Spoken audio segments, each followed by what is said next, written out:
On a modern world map, the country of Luxembourg looks like an insignificant, tiny speck nestled between giants.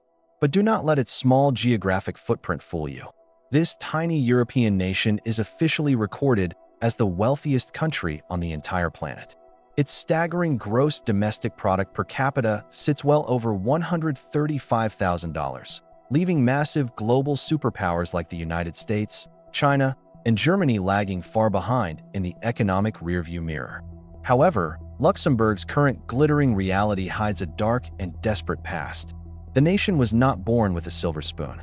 Go back to the early 1800s, and you would find a desperately poor, struggling farming society.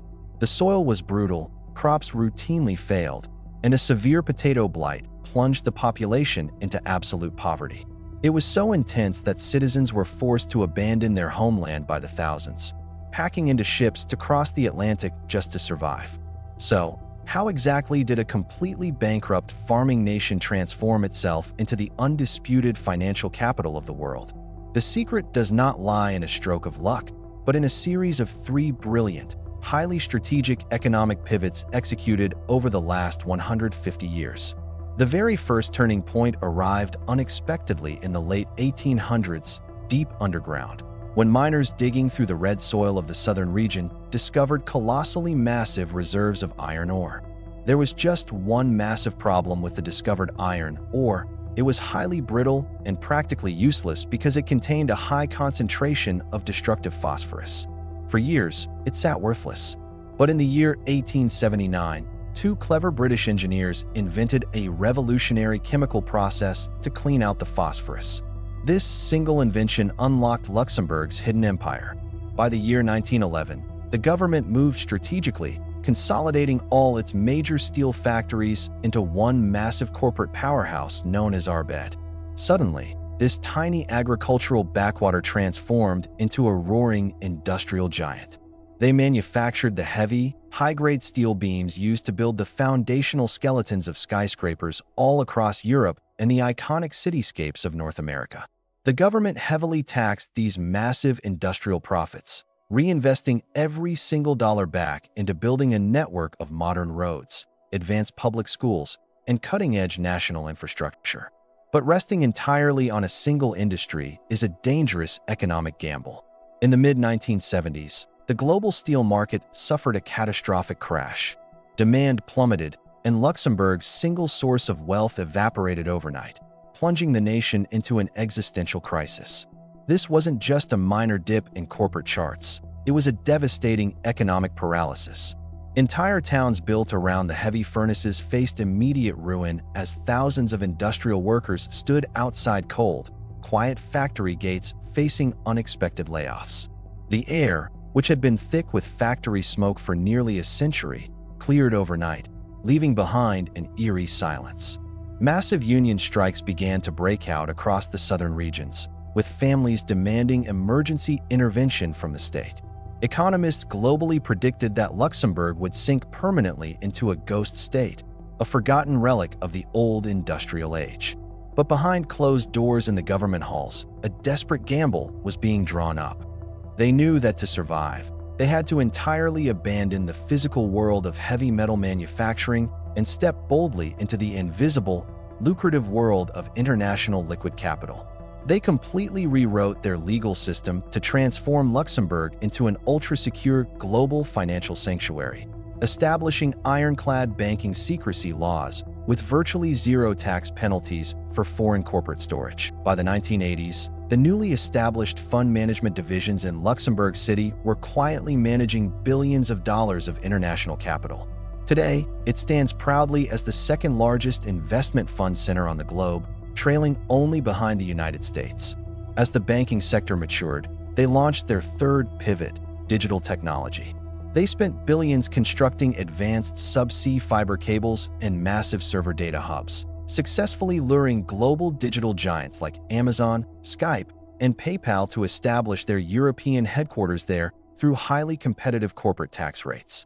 This aggressive corporate migration did not happen without immense friction. Neighboring European superpowers watched in absolute fury as their own largest domestic companies packed up their legal headquarters and move their financial books to the tiny capital city. Accusations of creating an unfair tax shelter and draining the revenue of surrounding nations sparked massive, high-stakes legal battles in international courts. Yet, Luxembourg's legal architects remained completely unfazed. They had masterfully crafted an ironclad legal framework that kept them perfectly within the bounds of international law while remaining completely untouchable by foreign tax collectors. It was an elite chess move that forced the rest of the continent to play by Luxembourg's rules. Yet, there is a fascinating catch to this astronomical wealth. Much of Luxembourg's chart-topping GDP per capita is actually driven by a clever statistical illusion. Every single day, a massive army of over 210,000 cross-border workers commute directly into Luxembourg from neighboring France, Germany, and Belgium.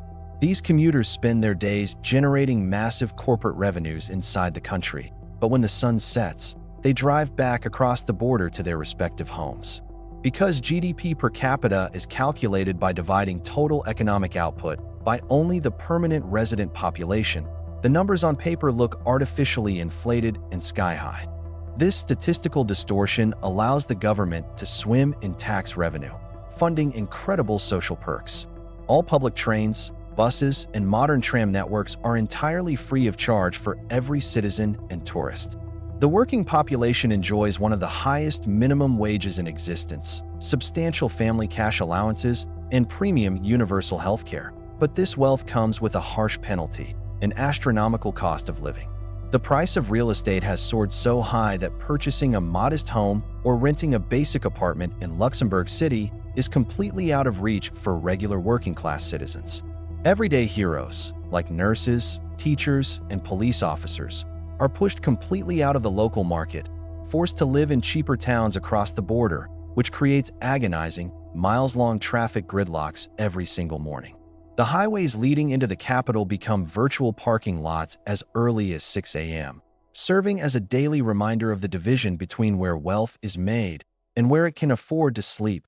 In the end, Luxembourg's remarkable journey proves that national survival demands relentless adaptation. To keep its workforce ahead of the global curve, the public school system ensures that every single child graduates speaking 3 to 4 languages with absolute fluency. This multilingual multitasking allows citizens to switch effortlessly from French legal codes to German industrial specifications and English financial markets in a single afternoon. And they are already looking toward the next frontier. Today, the nation is investing heavily in commercial aerospace infrastructure and legal frameworks for deep space asteroid mining, positioning themselves as the Silicon Valley of the celestial skies. They conquered the global economy by always remaining 20 steps ahead of the competition. But history never stops evolving, and the archive is always expanding. If you want to continue uncovering the hidden forces that shape our modern world, make sure to hit that subscribe button right now. Welcome to Hardies Archive, and I will see you in the next investigation.